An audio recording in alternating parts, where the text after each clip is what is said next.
The final part of our movie premiere, Jurassic Park 3, that's in half an hour. And don't forget, it's Trouble in Paradise at 11:30. Now, though, the news on ITV1 with Trevor McDonald. Coming home, the final journey. Former President Reagan's coffin arrives in Washington.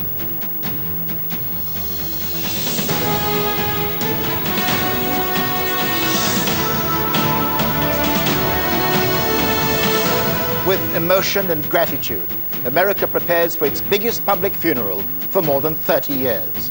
Also tonight, in the balance, could Prescott's postal vote plan reduce tomorrow's elections to chaos?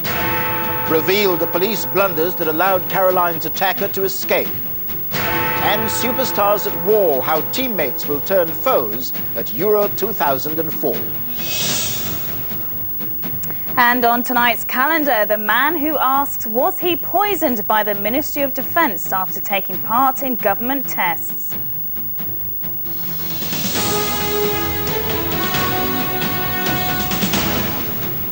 Good evening. For one last time, Ronald Reagan is returning to Washington tonight, where, as a man of easy grace and eternal optimism, he was the all-American president. This was the scene a few moments ago as the cortege carrying the president's coffin began its stately progress from Andrews Air Force Base into the city through the late afternoon sunshine. It's the end of a journey from California, at the end of a day of memories and salutes. His lying in state will continue under the great dome of the Capitol building. Robert Moore is there. Robert?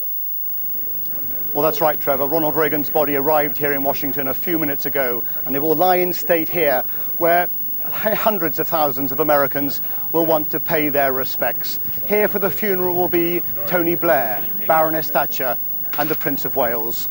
Ronald Reagan, of course, was a president, but he was also an actor and something of a showman. And Trevor, this will be quite a show. Washington was the city that Ronald Reagan loved to hate, calling it the symbol of big government and high taxes. But now he is returning one final time, and the Capitol is putting on a performance that Americans will never forget. Nancy Reagan, who endured so much through her husband's devastating decade-long decline, watched on this hot and humid day as the coffin emerged. The streets of Washington are already crowded in anticipation of the procession. There are security fears surrounding this funeral. Anxieties brought home a few minutes ago as Capitol Hill was evacuated. An unidentified aircraft was approaching central Washington. In the end, with nerves frayed, it proved a false alarm. At his presidential library in California, over the last 48 hours, 100,000 people have paid their respects, filing day and night past the closed casket. Nancy Reagan's gesture of silent tribute on Monday has come to symbolize America's sense of loss.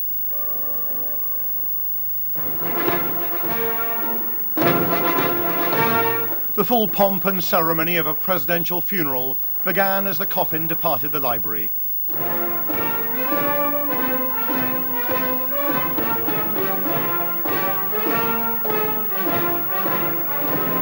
The White House had provided a presidential aircraft for the trip from the West Coast to the Atlantic for the memorial service in the nation's capital.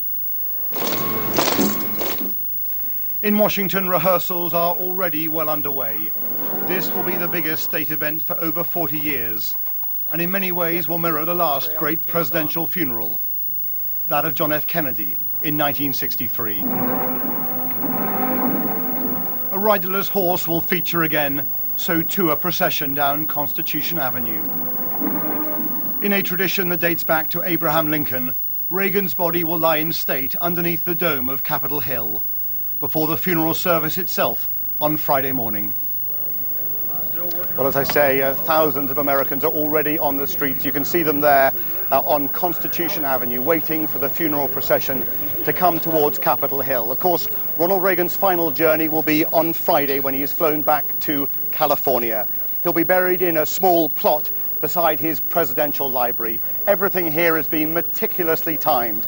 That burial ceremony, for example, is designed to coincide with the setting of the sun over the Pacific Ocean. Trevor. Robert Moore in Washington. Thank you. John Prescott's big experiment to get more people voting is tonight on the eve of the European and council elections, engulfed in chaos and controversy. Police are looking into claims of fraud in 4 towns in northwest England. One in Burnley. 60 people are being questioned there. Our political correspondent Angus Walker has this report.